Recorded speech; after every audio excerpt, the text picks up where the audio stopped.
नमस्कार शेतकरी बांधवांनो. आजच्या व्हिडिओमधून तुम्हाला गायला नेमकं काय झाले होते हे समजलं असेल, तरी सुद्धा संपूर्ण माहिती मिळवण्यासाठी हा व्हिडिओ शेवटपर्यंत नक्की बघा. या शेतकऱ्याचा मला फोन आला की त्याची गाई काही खात नव्हती, रवत करत नव्हती, सतत पाय झाडत होती, सतत उठबस करत होती आणि पाय आपटत होती.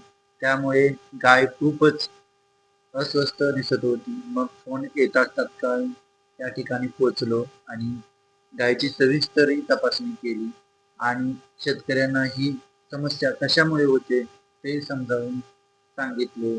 असं दिसून आल्यास गायच्या पोटात दुखायला सुरुवात होते. तर यामध्ये गायीच्या पोटात दुखण्याचे मुख्य कारण तुम्ही समजून घ्या. अचानक बदललेला चारा किंवा खराब चारा खाणे, त्यानंतर जास्त ओलसर कुजलेला किंवा बुरशी लागलेला चारा, किंवा जास्त प्रमाणात हिरवा चारा, किंवा पोटात जास्त गॅस तयार होणे, किंवा रवत न होणे, किंवा पाणी कमी पिणे, किंवा पचन कमजोर असणे, यामुळे गायीचे पोट फुगते, वेदना होतात आणि गाय अस्वस्थ होते. डॉक्टर येऊस तर घरात असलेला खायचा सोडा आणि तेल पाजावे. सोडा आणि तेल पाजण्याचे फायदे आणि तोटे तुम्ही समजून घ्या. तर आपण खायचा सोडा आणि तेल पाजण्याचे फायदे समजून घ्या. पोटातील वायू कमी होण्यास मदत होते, किंवा गायची अस्वस्थता कमी होते. रवत सुरू होण्यासाठी मदत मिळते. उठबस करणे कमी होते.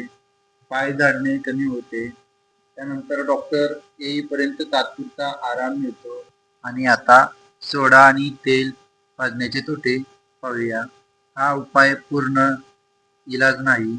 जास्त प्रमाणात दिल्यास पोट बिघडू शकते. वारंवार वापरल्यास पचनावर वाईट परिणाम होतो. सगळ्या आजारामध्ये हा उपाय उपयोगी पडेलच असे नाही. सोडा तेल हा उपाय फक्त डॉक्टर येईपर्यंत करावा. गाय खूप फुगलेली असेल किंवा श्वास घ्यायला त्रास होत असेल तर तात्कालीन पशुवैद्यकीय डॉक्टरांना फोन करा. त्यानंतर लगेच योग्य उपचार ट्रीटमेंट सुरू केली.